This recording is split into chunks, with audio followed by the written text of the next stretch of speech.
2,500 guns and 5 million rounds of ammunition at its disposal. Dale Hurd brings us the details in this eye-opening report. When the Iron Curtain fell in 1989, there was a wave of optimism and excitement that freedom had been unleashed, and there would be no going back to totalitarianism. But along the way, something went wrong. Global studies show that for most of the world, freedom has been in decline for many years. Add to that an economy consolidating under larger companies, with consumers seeing their purchasing choices restricted. There was once a sense that freedom was winning and expanding across the globe.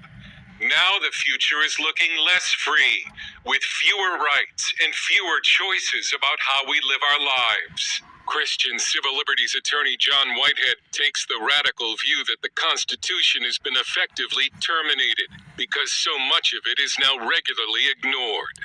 He says the many heavily armed government agencies and local police forces constitute a standing army on U.S. soil, ready to raid homes in violation of the Fourth Amendment, which protects our right to be secure in our persons and property.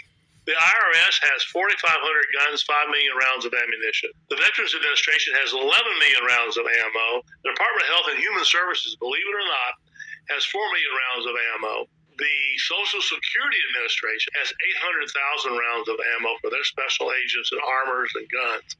Even NASA has a SWAT team. Since 1980, SWAT raids have risen from 3,000 a year to 80,000. Why do our police have to have grenade launchers and MRAPs, which are tanks on tires, in communities of 5,000 people? The Fourth Amendment's dead. And the First Amendment, which was intended to protect speech the majority doesn't like, no longer prevents people from being censored, canceled, deplatformed, or even debanked. A Qualtrics study found that most Americans under the age of 30 favor censorship if free speech hurts someone's feelings. Freedom of religion, freedom of association, all the First Amendment freedoms, they are overwhelmingly intolerant of these freedoms.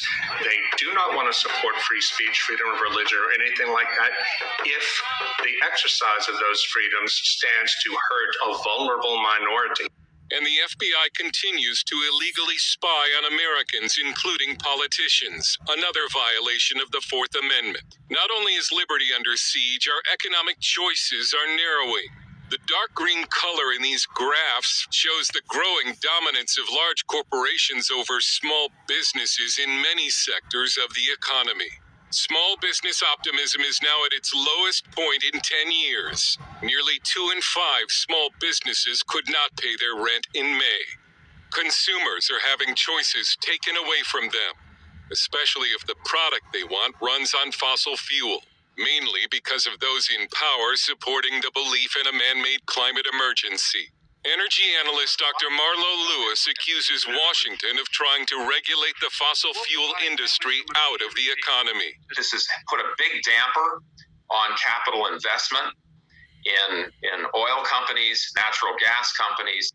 It's also made it very difficult for a coal company in particular, but even for a natural gas company to get a substantial loan from the banks. Driving energy costs up and the reliability of the nation's power grid down.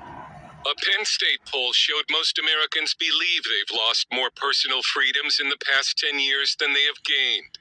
While another survey found that 1/3 of Americans think having a strong leader who doesn't have to bother with Congress or elections would be a good system of government.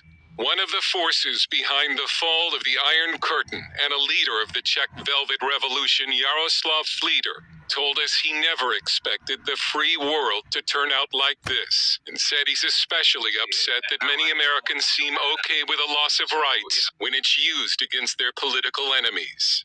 People whose rights are being, removed, they really do not perceive it that way. They sometimes actually think, almost see it like as a benefit, as a beneficial process, because sometimes these rights are taken from people they don't like, and they applaud it. And in this situations like that, I always tell them, it might be actually pleasing now, just wait until you are the object of this process, when your rights are violated, and when it's going to be done to you, you won't find it as much, fun as, you're finding it now. The average American that has basically given up their rights. I mean, they're violated every way across. And unfortunately, because we don't exercise them, we're losing them. Dale Hurd, CBN News. And the problem is we don't even know how to exercise them, how to exercise your rights to be free from warrantless searches, from SWAT teams descending on your home to haul you away. And unless you think I'm being inflammatory, that is actually happening. And you just saw the report where the FBI is spying on Americans. And they're doing it without a warrant, without a court being involved at all. And it's these enormous databases that the NSA is collecting on every single one of us, where they know your cell phone location, the calls, duration, emails, all of these things open to them, and they are actively looking at it, and we aren't saying anything.